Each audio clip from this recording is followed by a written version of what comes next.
Our intention now is to provide an overview of the report which we recently published.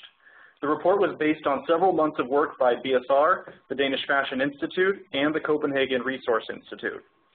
Our methodology included an extensive literature review, analysis of sustainable consumption campaigns, and limited discussions among stakeholders in the fashion industry. Our aim was to provide a baseline snapshot of definitions and activities related to sustainable fashion consumption, and to point towards barriers and solutions for transforming the industry. However, our research was merely a starting point, and there are a number of important limitations which were necessary to stay focused while covering such a broad topic. First, we did not analyze the impact of consumer behaviors on current or prospective business models in the fashion industry. We know that many enterprising folks like yourselves are looking into this, and we hope to learn from your successes and failures. Second, we have identified government policy options in the report, but only at a high level. We have not analyzed their potential costs and benefits. Third, we speak generally about consumers, but we all know the critical importance of understanding consumers as individuals and as communities, and the incredible diversity and richness of many distinct consumer segments. We hope this will be a priority for the industry going forward. Fourth, we are not running a consumer behavior change campaign yet. We do not currently have the resources that would be necessary to run a mass campaign, but we hope to be able to do so in the future. Finally, we are taking a broad and inclusive view of the fashion industry, from fast fashion to luxury, with a focus on apparel, but also including accessories, footwear, and other products. This broad view creates some challenges, obviously, but we also believe that transition towards sustainable fashion consumption is needed at every level and throughout the industry. All that said, we do hope that you find the report an interesting read and that the ideas and resources contained in the report are useful to you. We also very much want your feedback, which you can send to our email address at niceconsumer@bsr.org. Nice Consumer is all one word.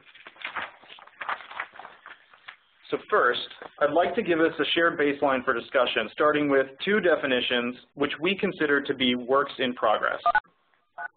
Sustainable fashion is an emerging set of design philosophies and business practices for managing triple bottom line impacts linked to the life cycle of apparel, footwear, accessories, and other fashion goods. It encompasses the conditions along the chain of consumer and industry activities, such as design, raw material sourcing, production, distribution, and retailing, consumption, and end of use. It considers a wide array of standards and practices, including conscious design, the humane treatment of animals, managing ecosystems impacts, ensuring human rights, labor standards, and social welfare of workers, use of non-toxic materials, cleaner, safer, and more efficient processes, low-impact consumer lifestyles, and creatively rethinking how to recycle, upcycle, or reuse fashion goods or the waste created. That's a lot. I should also add that as we see it, the real-world manifestation of sustainable fashion is still a long way away. There are many standards, for example, on working conditions and human rights, on humane treatment of animals, on wastewater effluent from textile mills and dyes that already exist.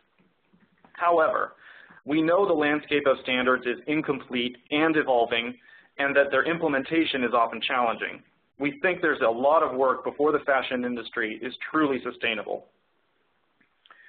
Moving forward, sustainable fashion consumption is a subset of the sustainable fashion system.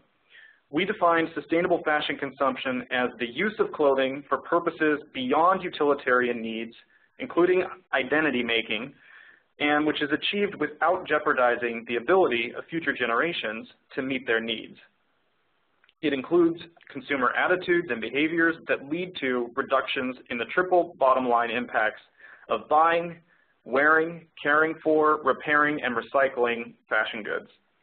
Essentially, it is how we as consumers have an impact on people, the planet, and prosperity through our association with fashion.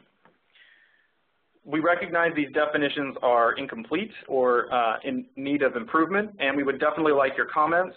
We plan to update Wikipedia in the near future, and we encourage you to contribute to that definition as well. I'd like to turn now to our understanding of what sustainable fashion consumption means in practice. For the purposes of our research, we needed to stay focused on the consumer experience and how consumers participate in the fashion industry. This diagram depicts the fashion life cycle as a series of steps in the creation of fashion goods from the consumer's point of view. From top to bottom, they are design, retailing, production, use, and disposal. These aspects of the industry affect consumers by shaping their perception of needs and wants, their shopping behaviors, how they wear and care for garments, and their options for disposing them. We recognize an imperative to change this model to enable consumers to be aware of and to take control of the impacts of their choices.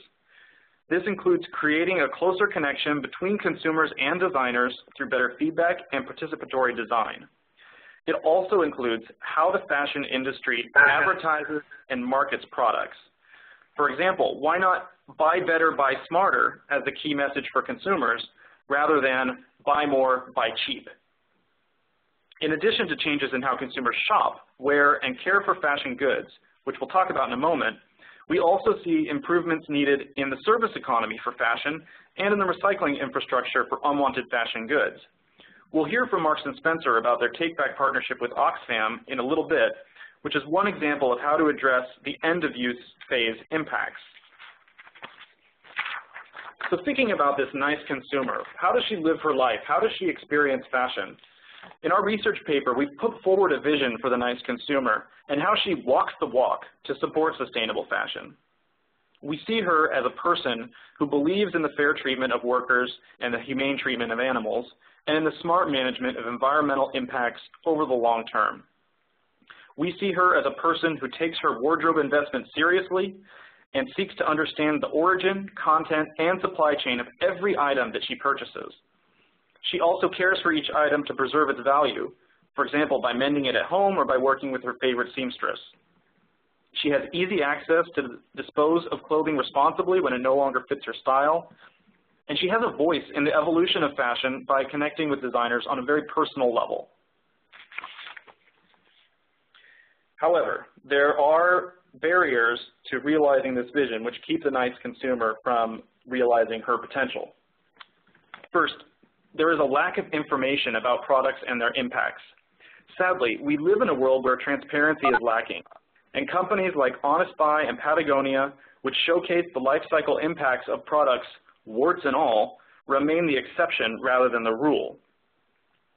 In addition, consumers have difficulty finding sustainable products.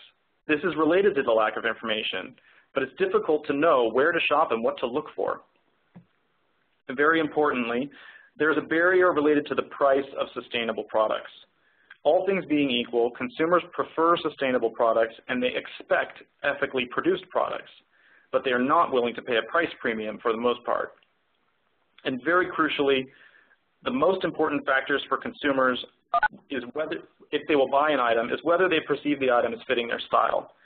Fashion consumption is all about pleasure and creativity and sorting through a vast selection of choice, color, fit, and style. This means sustainability will always be a subordinate consideration in the shopping process. If we look at the use phase, the nice consumer may not have the skills or resources to mend garments. She may not know that cold water wash is just as effective in cleaning them, or that dry cleaning and drying clothes have high impacts in terms of chemical toxicity and energy use. And she may not appreciate the importance of care labels if she can interpret them correctly. Finally, when she is done with the garment, the infrastructure for responsible recycling is underdeveloped. Charity shops are struggling under the weight of cast-off garments, and many stay buried in closets for years before being tossed impatiently into rubbish destined for landfills. But we do not want you to be discouraged. We know that changing consumer attitudes and behavior is possible. Our research into dozens of sustainable consumption campaigns revealed 10 successful campaigns that we referenced in the report.